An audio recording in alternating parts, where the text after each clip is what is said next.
Hello friends, आप देख रहे हैं अपना चैनल वीबीए जूनियर। और इस सेशन में हम डिस्कस करने वाले हैं कन्वेनिएंट रेज, कंस्ट्रक्शन रेज और प्रिंसिपल रेज के बारे में in the case of convex mirror. तो देखिए, जनरली जो कॉन्वेक्स मिरर होगा उसका रिफ्लेक्टिंग सरफेस बल्ब होगा, बाहर की तरफ उभरा हुआ होगा। बल्ब बाहर की तरफ उभरा हुआ। कॉनकेव होगा ऐसा मिरर जिसका रिफ्लेक्टिंग सरफेस अंदर की तरफ धंसा हुआ होगा। कॉन्वेक्स मिरर ऐसा होगा जिसका रिफ्लेक्टिंग सरफेस बाहर की तरफ उभरा हुआ होगा, उभरा हुआ होगा, उठा हुआ होगा। ठीक, ये कॉन्वेक्स मिरर जिसका रिफ्लेक्टिंग सरफेस बाहर की तरफ उभरा हुआ है। कॉनकेव मिरर जिसका अंदर की तरफ धंसा हुआ होगा। ठीक, मिरर तो आप समझ ही रहे होंगे ना। आप मिरर हमेशा यूज भी करते हैं। ये आपका मिरर है, लेकिन ये प्लेन मिरर है। ये आप देख भी रहे होंगे, इमेज बनती है। तो हमने आपको कॉन्वेक्स मिरर दिखाया है, वो बस डेमो है। वो एक्चुअली वो रियल मिरर तो है नहीं, मैं आपको बस दिखाया हूं कि इस टाइप का उसका रिफ्लेक्टिंग सरफेस होगा। हमें एग्जाम्पल दिखाने का मेन मोटो ये है कि उसका जो रिफ्लेक्टिंग सरफेस होगा किस तरीके का होगा रियली में। मैं आपको ये बताने की कोशिश किया हूं। लेकिन जब हम स्टडी के लिए मिरर बनाते हैं तो प्लेन मिरर में एक हम लाइन खींच देते हैं सिंपली, और कॉनकेव या कॉन्वेक्स के लिए हम कर्व ड्रॉ कर देते हैं। और उस कर्व के बल्क सरफेस को अगर आप डॉटेड दिखा देते हैं, पेंट दिखा देते हैं, सिल्वर्ड फेस दिखा देते हैं, तो वह ओपेक बन जाएगा और दूसरी जो साइड होगी आपकी रिफ्लेक्टिंग सरफेस हो जाएगी। वहीं पे अगर आप इनवर्ड सरफेस को अंदर की तरफ धंसी हुई फेस को या डिप्रेस्ड फेस को अगर आप पेंट कर देते हैं, सिल्वर्ड फेस दिखा देते हैं, तो दूसरी साइड वाली जो होगी रिफ्लेक्टिंग सरफेस होगी। ठीक, हमें बस ये मेन मोटो था कि रियल में जो कॉन्वेक्स मिरर होगा इस टाइप का होगा, इस टाइप का होगा, सही मायने में बल्ब होगा। लेकिन स्टडी के लिए हम कैसा बनाएंगे? हम ऐसा बनाएंगे, इस टाइप का बनाएंगे। अब ये अगर हम ये इस पोर्शन को सिल्वर पेंट दिखा दिए तो फिर यह पोर्शन रिफ्लेक्टिंग सरफेस होगा और इसका सेंटर कर्वेचर इधर होगा, क्योंकि ये जिस स्फीयर का ये पार्ट है, जिस स्फीयर का ये पार्ट होगा, उस स्फीयर का जो सेंटर होगा that will be the centre curvature. ये और इसका जो ज्योमेट्रिक सेंटर होगा दिस विल बी द पोल और वर्टेक्स। ये आपका पोल होगा या वर्टेक्स होगा, पोल कर लीजिए या वर्टेक्स कर लीजिए। ऐसी लाइन जो कि पोल और सेंटर कर्वेचर से पास होती है that is called principal axis. ये है आपका प्रिंसिपल एक्सिस है। ठीक है, तो मैं पहली जो रे ले रहा हूं पैरेलल टू प्रिंसिपल एक्सिस के पैरेलल, प्रिंसिपल एक्सिस को मैं थोड़ा और इधर दिखा दे रहा हूं। ये ठीक है। अगर ये इंसिडेंट रे ए बी है तो B will be the point of incidence. अब हमें नॉर्मल ड्रॉ करनी है, तो नॉर्मल एक ऐसी लाइन होगी जो कि पॉइंट ऑफ इंसिडेंस और सेंटर ऑफ कर्वेचर को ज्वाइन करने से मिलेगी।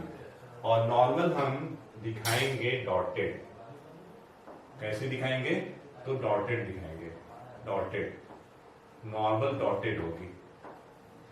ये हो गया आपका नॉर्मल। मान लीजिए सीबीएन नॉर्मल है,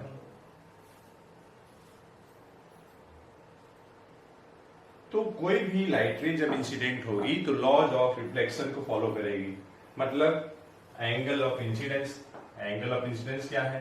angle between incident ray and normal, ये तो angle of incidence equal to angle of reflection. तो ये है angle of incidence, angle of reflection तो नॉर्मल से दूसरे साइड, ये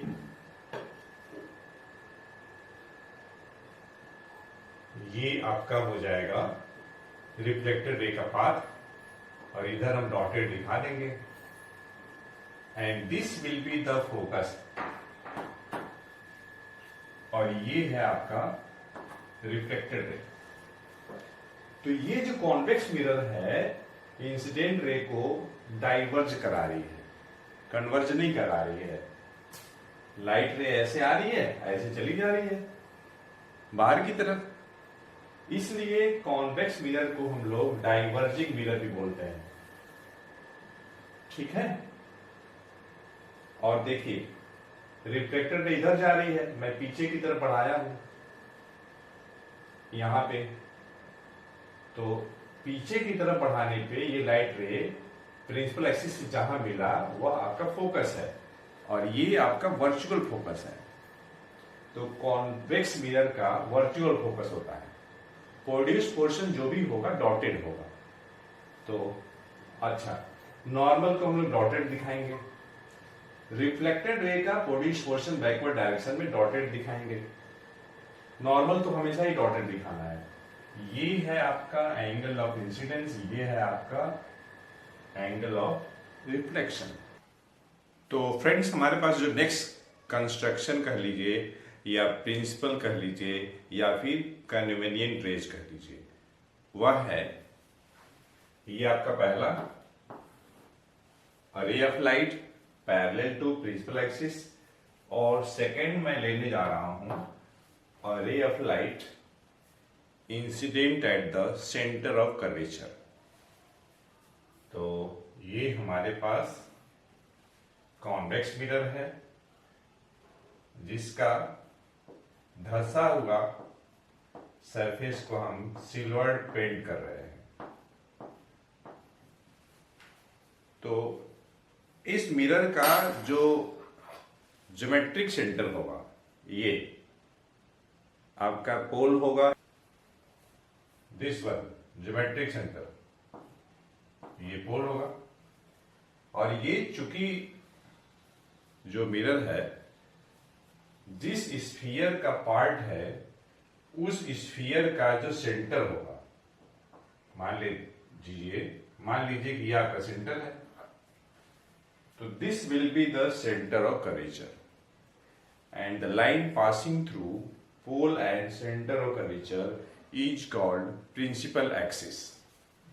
तो फिर हम प्रिंसिपल एक्सिस एक ड्रॉ कर लेते हैं, प्रिंसिपल एक्सिस ये हमने ड्रॉ कर लिया, ये हमारे पास प्रिंसिपल एक्सिस है। सारा काम स्केल से करिएगा।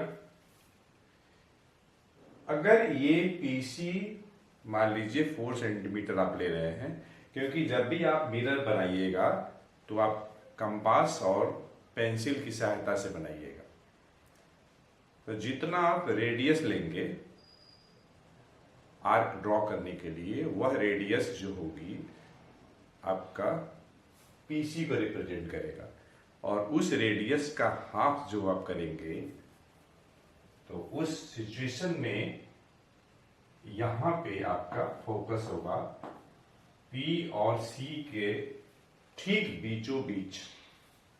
इस बात को आप ध्यान दीजिएगा, ठीक बीचों बीच आपका फोकस होगा। हमें इंसिडेंट रे लेना है ऐसा जो कि मालूम हो कि वह सेंटर ऑफ कर्वेचर पे इंसिडेंट हो रही है।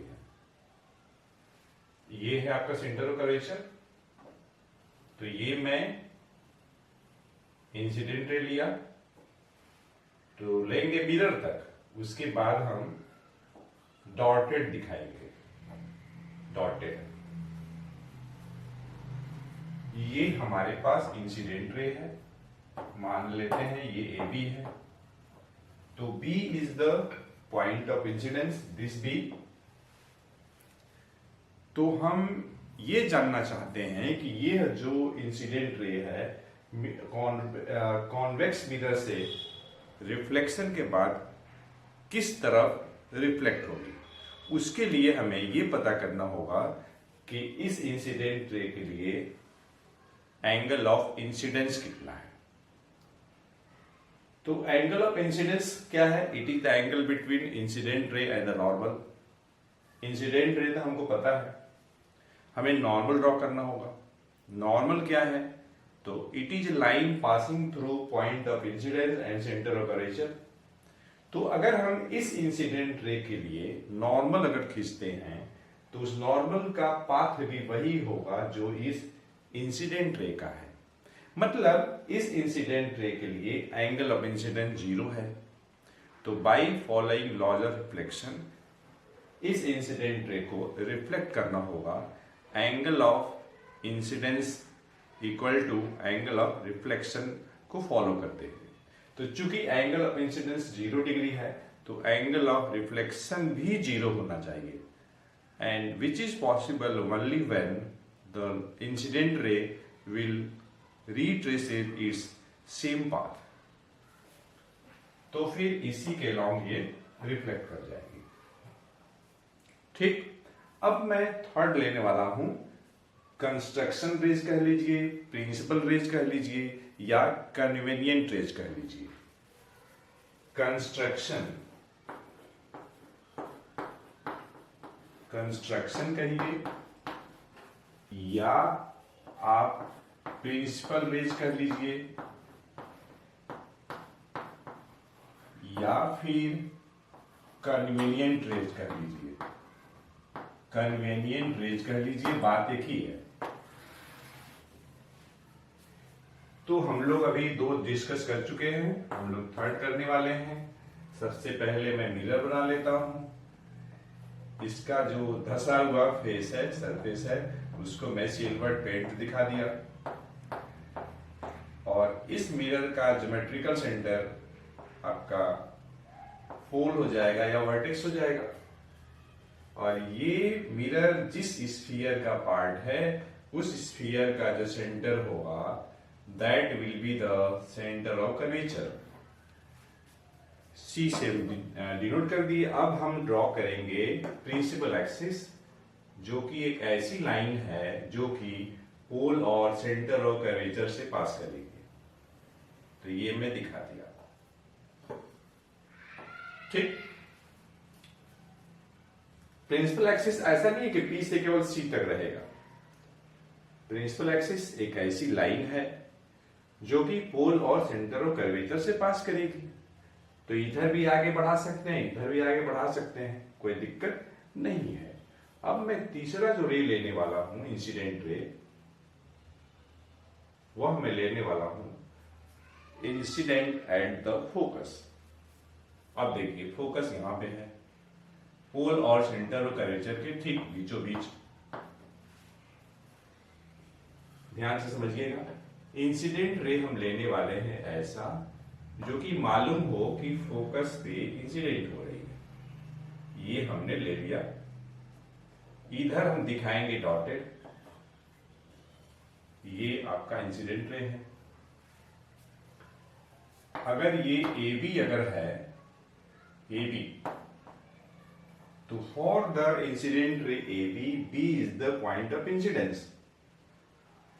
फिर वही बात, ये इंसिडेंट रे रिफ्लेक्शन के बाद किस डायरेक्शन में जाएगी, ये पता करने के लिए हमें ये मालूम करना होगा कि एंगल ऑफ इंसिडेंस कितना है। और एंगल ऑफ इंसिडेंस क्या है? It is the angle between incident ray and the normal. Incident ray तो हमको पता है, नॉर्मल नहीं मालूम।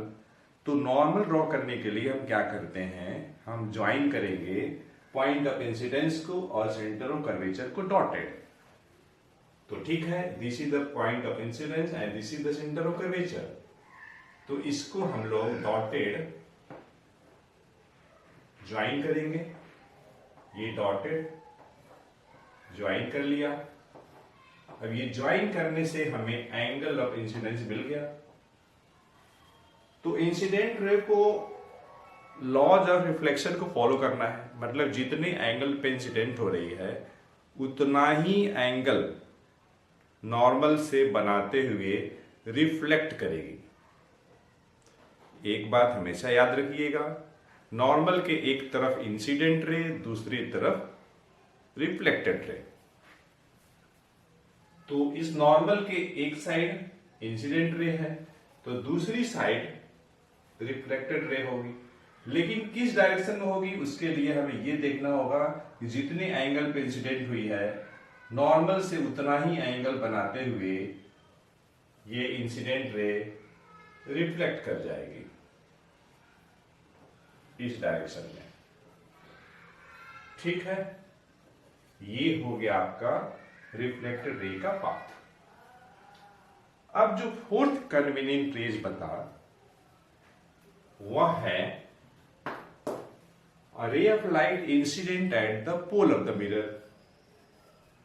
तो फिर वही बात, पहले आप मिरर बना लीजिए, कॉन्वेक्स मिरर। जो फेस धंसा हुआ है उसको आप सिल्वर पेंटिंग दिखा दीजिए। इसका ज्योमेट्रिकल सेंटर आपका पोल होगा या वर्टेक्स होगा, और ये मिरर जिस स्फीयर का पार्ट है उस स्फीयर का जो सेंटर होगा that will be the centre of curvature of this mirror. मान लेते हैं ये सी है। अब हम लोग क्या करेंगे, प्रिंसिपल एक्सिस ड्रॉ करेंगे। It is a line passing through centre of curvature and pole of the mirror. तो वो हम लोग इसको ड्रॉ करने जा रहे हैं। हमें प्रिंसिपल एक्सिस ड्रॉ करनी है जो ऐसी लाइन है जो पोल से जाएगी और सेंटर ऑफ कर्वेचर से जाएगी, पोल से जाएगी और सेंटर ऑफ कर्वेचर से जाएगी। फोर्थ इंसिडेंट रे हमें लेना है, fourth construction rays, principal rays, convenient ray incident at the pole of the mirror. ये है आपका पोल, तो इसी पे मैं इंसिडेंट करा दे रहा हूं इंसिडेंट रे को। ठीक, पहली incident ray parallel to principal axis, दूसरी incident at the centre of curvature, तीसरी इंसिडेंट एट द फोकस, चौथी incident at the pole of the mirror.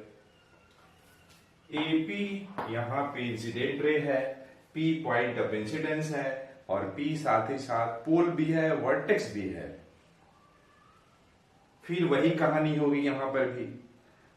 हमें इस इंसिडेंट रे का रिफ्लेक्शन के बाद क्या पाथ होगी ये पता करने के लिए ये जानना होगा कि ये इंसिडेंट रे कितने एंगल पे इंसिडेंट हुई है।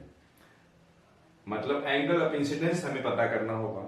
एंगल ऑफ इंसिडेंस क्या है? It is the angle between incident ray and the normal. और नॉर्मल कैसे ज्वाइन करेंगे, नॉर्मल कैसे बनाएंगे? तो it is a line joining point of incidence and centre of curvature. तो इस केस में पॉइंट ऑफ इंसिडेंस P है, C सेंटर ऑफ कर्वेचर है। मतलब अगर हम नॉर्मल ड्रॉ करेंगे तो हमें ये जो प्रिंसिपल एक्सिस है इटसेल्फ नॉर्मल की तरह यहां पे बिहेव होगी। मतलब इस सिचुएशन में this will be the angle of incidence, ये एंगल ऑफ इंसिडेंस होगा। तो by following laws of reflection ये इंसिडेंट रे रिफ्लेक्ट करेंगी। और लॉज ऑफ रिफ्लेक्शन क्या है? Angle of incidence equal to angle of reflection. तो नॉर्मल के एक तरफ इंसिडेंट रे है, दूसरी तरफ रिफ्लेक्टेड रे होगी। बात को समझिएगा। तो फिर नॉर्मल से इतना ही एंगल बनाते हुए ये इंसिडेंट रे जितनी एंगल पे इंसिडेंट हुई है उतना ही एंगल बनाते हुए ये रिफ्लेक्ट कर जाएगी। तो फ्रेंड्स, इस तरीके से हम लोगों ने इस सेशन में एक बहुत ही बेहतरीन टॉपिक को कवर किया है। हम लोगों ने ये डिस्कस किया है कि इमेज फॉर्मेशन के लिए, कॉन्वेक्स मिरर के द्वारा इमेज फॉर्मेशन के लिए कितने टाइप के प्रिंसिपल रेज, कंस्ट्रक्शन रेज और कन्वीनियंट रेज की जरूरत पड़ती है, और वे जो रेज होंगी रिफ्लेक्शन के बाद कहाँ से जाएंगी। तो फ्रेंड्स, 4 तरह की कंस्ट्रक्शन रेज होती हैं। A ray parallel to principal axis, a ray incident at the centre of curvature, a ray incident at the focus, a ray incident at the pole of the mirror. और हम लोगों ने ये भी जाना ये चारों टाइप की अलग अलग रेज रिफ्लेक्शन के बाद किस डायरेक्शन में जाएंगी, इनका पाथ क्या होगा, और हम लोगों ने बहुत ही डिटेल में कॉन्सेप्ट के साथ समझा है। तो फ्रेंड्स, इस सेशन में इतना ही।